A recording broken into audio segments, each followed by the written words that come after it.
अगर आप H1B या H4 वीजा पर यूएस में काम कर रहे हैं और सोचते हैं कि भारत आकर वीजा रिन्यू करवा के आराम से वापस चले जाएंगे, तो ये वीडियो आपके लिए बहुत जरूरी है, क्योंकि अभी हालात ऐसे हैं कि अपॉइंटमेंट बुक करना लोगों को माइनक्राफ्ट गेम जैसा लग रहा है और हजारों इंडियन टेक प्रोफेशनल्स भारत में फंस चुके हैं।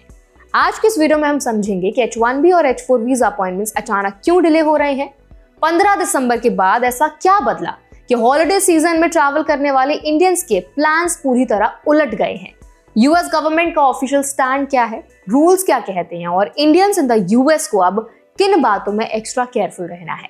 तो चलिए फिर जल्दी से वीडियो को स्टार्ट करते हैं। हाय, मेरा नाम है वर्षा दुबे और आप जो देख रहे हैं एनबीटी टेक एड पर। सबसे पहले ग्राउंड रियलिटी समझते हैं। 15 दिसंबर के बाद यूएस वीजा प्रोसेस में सोशल मीडिया वेटिंग को और ज्यादा स्ट्रिक्ट कर दिया गया है। इसका सीधा असर H1B और H4 वीजा होल्डर्स पर पड़ा, खासकर उन लोगों पर जो इंडिया आए हुए थे और हॉलिडे सीजन में वीजा रिन्यू कराने वाले थे। 15 दिसंबर से 26 दिसंबर के बीच सैकड़ों, शायद हजारों लोगों के वीजा अपॉइंटमेंट्स अचानक कैंसिल कर दिए गए। इनमें से ज्यादातर इंडियन प्रोफेशनल्स थे जो यूएस में टेक सेक्टर में काम करते हैं।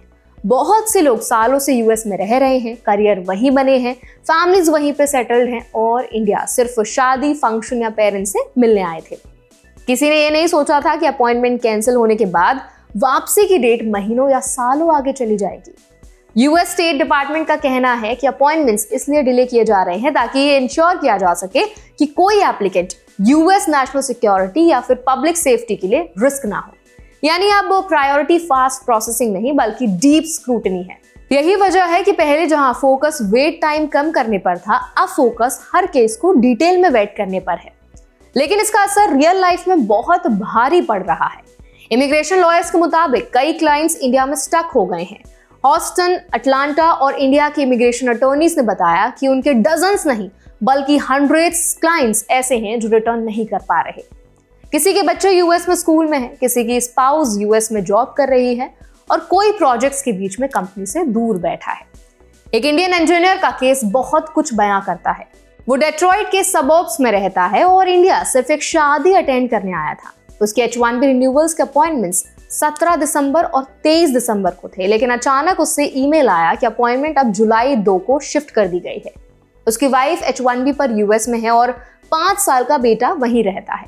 ऐसे में सवाल एकदम सिंपल था, अब वो जॉब कैसे संभाले, फैमिली कैसे मैनेज करे। कई लोग ऑल्टरनेट वर्क अरेंजमेंट्स की कोशिश कर रहे हैं ताकि इंडिया से ही कंपनी के लिए काम कर सके, लेकिन ये हर रोल में पॉसिबल नहीं है। पेरेंट्स को ये डिसाइड करना पड़ रहा है कि बच्चों को यूएस स्कूल से निकालें या इंडिया में एनरोल करें। इमोशनल और प्रोफेशनल स्ट्रेस दोनों साथ चल रहे हैं। अब अपॉइंटमेंट शेड्यूलिंग की स्थिति और भी कंफ्यूजिंग है। बहुत से रिन्यूअल अपॉइंटमेंट्स अब मार्च से जून के बीच रिशेड्यूल हो रहे हैं। एक एप्लीकेंट को तो सीधे 2027 की डेट मिल गई। लॉयर्स का कहना है कि क्लाइंट्स मेंटली डिवास्टेटेड हैं क्योंकि कोई क्लियर टाइमलाइन नहीं है। एक्सपेडिट अपॉइंटमेंट के ऑप्शंस थ्योरेटिकली एग्जिस्ट करते हैं, लेकिन प्रैक्टिकली बहुत रेयर हैं। एक पेरेंट ने फ्रस्ट्रेशन में सोशल मीडिया पर लिखा कि यूएस वीजा शेड्यूलिंग वेबसाइट अब माइनक्राफ्ट गेम बन चुकी है, जहां बार बार ट्राई करो, ब्लॉक्स बदलते रहते हैं लेकिन रास्ता नहीं मिलता। ये लाइन मजाक नहीं लग सकती, लेकिन सिचुएशन की सीरियसनेस दिखाती है। अब एक्सप्लेनर वाला हिस्सा समझते हैं। नियम क्या कहते हैं? यूएस वीजा प्रोसेस में कॉन्सुलेट्स को पूरा अधिकार है कि वो अपॉइंटमेंट्स डिले करें या फिर रिशेड्यूल करें अगर उन्हें लगता है कि एडिशनल वेटिंग की जरूरत है। सोशल मीडिया वेटिंग इसका हिस्सा है और ऑफिसर्स पब्लिक सेफ्टी और नेशनल सिक्योरिटी को सबसे ऊपर रखते हैं। इसका मतलब ये नहीं कि एप्लीकेंट ने कुछ गलत किया है, लेकिन स्क्रूटिनी का लेवल बढ़ चुका है। इंडियंस इन द यूएस के लिए इससे क्या सीख मिलती है? सबसे पहली बात, वीजा रिन्यूअल्स के लिए इंडिया ट्रैवल प्लान करते वक्त बफर टाइम बहुत जरूरी हो गया है। सिर्फ हॉलिडे सीजन को टारगेट करना अब रिस्की हो गया है। दूसरी बात, कंपनीज के साथ पहले से कंटिंजेंसी प्लान डिस्कस करना जरूरी है ताकि रिमोट वर्क या टेम्पररी अरेंजमेंट पॉसिबल हो सके। तीसरी बात, फैमिली ट्रैवल करते समय स्कूल कैलेंडर और लीगल स्टे दोनों को साथ देखकर डिसीजन लेना बहुत जरूरी है। यह भी समझना जरूरी है कि सिचुएशन टेम्पररी नहीं भी हो सकती है। स्टेट डिपार्टमेंट ने साफ कहा है कि अब स्पीड से ज्यादा स्क्रूटनी प्रायोरिटी है। इसका मतलब आने वाले समय में भी डिलेज नॉर्मल हो सकते हैं। पैनिक करने से बेहतर है इन्फॉर्म्ड रहना, रियलिस्टिक प्लानिंग करना और लीगल एडवाइस लेकर कदम उठाना। तो इस वीडियो का टेक अवे एकदम क्लियर है। H1B और H4 वीजा सिर्फ पेपर वर्क नहीं है, ये आपकी जॉब, फैमिली और डेली लाइफ से जुड़े हुए हैं।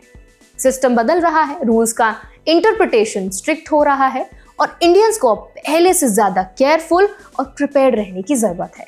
सही इंफॉर्मेशन और सही प्लानिंग ही इस फेज में सबसे बड़ा सेफ्टी नेट है। तो आई होप ये वीडियो आपको हेल्पफुल लगा होगा। अब इस वीडियो पर आपका क्या ओपिनियन है, आप क्या राय रखते हैं, हमें कमेंट सेक्शन में जरूर बताएं। अगर आपका कोई सवाल है तो वो भी आप हमें जरूर बताएं। ऐसे और भी अपडेट्स के लिए, वीडियोस के लिए, इन्फॉर्मेशन के लिए हमारे चैनल NBD Tech Ed को भी जरूर सब्सक्राइब करें।